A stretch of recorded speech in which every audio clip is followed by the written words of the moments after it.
Hello everyone, my self doctor M A. Ansari welcome करता हूं आपका वक्त एकेडमी पर। तो चलिए आज के इस वीडियो में हम एक शॉर्ट कॉन्सेप्ट सीखते हैं जिसमें हम लोग बात करेंगे आज के इस वीडियो में स्ट्रक्चर ऑफ H2O2 मतलब हाइड्रोजन परऑक्साइड के स्ट्रक्चर के बारे में डिस्कस करेंगे। तो चलिए स्टार्ट करते हैं अपना हाइड्रोजन परऑक्साइड के स्ट्रक्चर के बारे में जो भी डिस्कशन करना है उसको।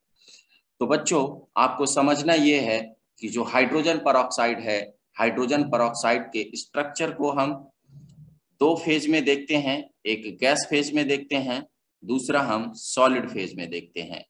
ठीक है, अब यहाँ पर हमसे जो क्वेश्चंस पूछे जाते हैं वो एंगल्स और बॉन्ड लेंथ्स के पूछे जाते हैं। तो हम आपको पहले गैस फेज के स्ट्रक्चर के बारे में बता रहे हैं क्योंकि ये तो सभी जानते हैं कि H2O2 का structure open book like structure होता है, जो कि आप डायग्राम में यहाँ पर देख भी रहे हो।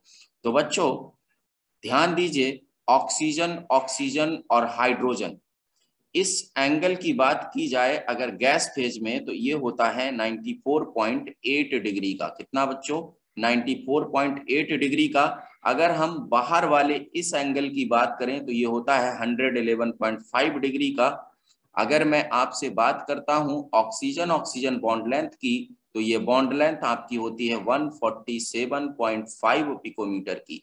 अगर मैं आपसे डिस्कस करता हूं ऑक्सीजन हाइड्रोजन बॉन्ड लेंथ के बारे में तो ये बॉन्ड लेंथ आपकी होती है 95 पिकोमीटर।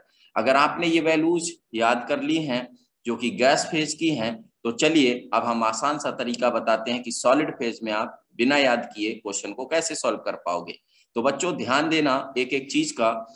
इस एंगल को आप देखिए, गैस फेज में 94.8 डिग्री का था, जबकि सॉलिड फेज में ये एंगल बढ़ गया। तो गैस फेज में कम था, सॉलिड फेज में बढ़ गया। अगर आप इस एंगल को देखोगे तो गैस फेज में 111.5 था, जबकि सॉलिड फेज में ये 90.2 डिग्री का है। मतलब जो एंगल गैस फेज में कम था वो सॉलिड फेज में बढ़ गया, और जो एंगल आपका गैस फेज में ज्यादा था वो सॉलिड फेज में घट गया। इसी तरीके से बच्चों बॉन्ड लेंथ के साथ भी है। देखिए, जो बॉन्ड लेंथ आपकी गैस फेज में 95 पिकोमीटर थी, मतलब कम थी, वो आपकी बढ़ गई 98.8 पिकोमीटर हो गई।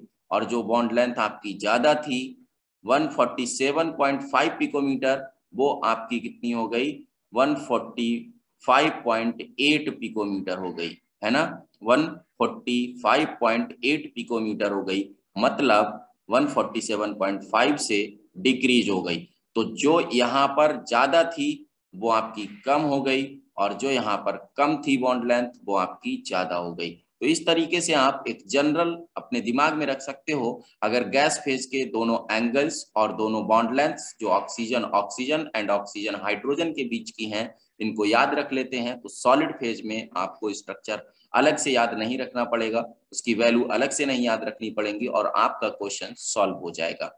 चलिए दो इंपॉर्टेंट पॉइंट यहाँ पर देख लेते हैं। जो आपके पास OH बॉन्ड्स हैं, कौन से बॉन्ड्स हैं? OH बॉन्ड्स हैं। उन OH बॉन्ड्स के बारे में अगर मैं आपसे डिस्कस करूं, जैसे ये OH बॉन्ड है आपका, ये अलग प्लेन में है, और ये वाला OH बॉन्ड आपका अलग प्लेन में है। तो याद रखिएगा, इसमें जो दो OH ग्रुप होते हैं H2O2 में, वो लाई करते हैं इन द अपोजिट प्लेन, इसीलिए इसको हम लोग बोलते हैं नॉन प्लेनर। क्या बोलते हैं? नॉन प्लेनर बोलते हैं। और जो H2O2 होता है, इसमें हमारे पास दोनों तरीके के बॉन्ड्स होते हैं, पोलर बॉन्ड्स भी होते हैं और नॉन पोलर बॉन्ड्स भी होते हैं। तो H2O2 में क्या होता है? पोलर बॉन्ड भी होते हैं और नॉन पोलर बॉन्ड भी होते हैं। आइए देखते हैं कहाँ पोलर होता है, कहाँ नॉन पोलर होता है।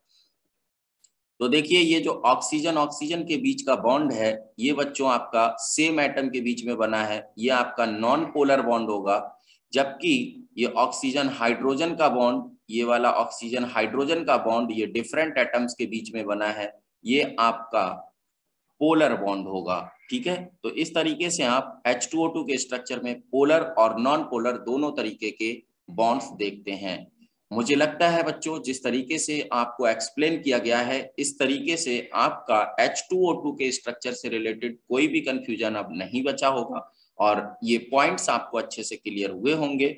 किस तरीके से आप एंगल्स को, बॉन्ड लेंथ को याद रख सकते हो, वो भी आपको समझ आ गया होगा। मिलते हैं किसी नेक्स्ट वीडियो में, तब तक के लिए आप लोग बने रहिए वक्त अकेडमी यूट्यूब चैनल के साथ। लेकिन हाँ, अगर आपने अभी तक चैनल को सब्सक्राइब नहीं किया है तो सब्सक्राइब करके बेल आइकन प्रेस कर लीजिए, क्योंकि मैं आपके लिए ऐसे वीडियोस लेकर आता रहता हूं। और अगर ये वीडियो आपको अच्छा लगा है तो आप इस वीडियो को लाइक करके हमारा हौसला बढ़ाते जाइए।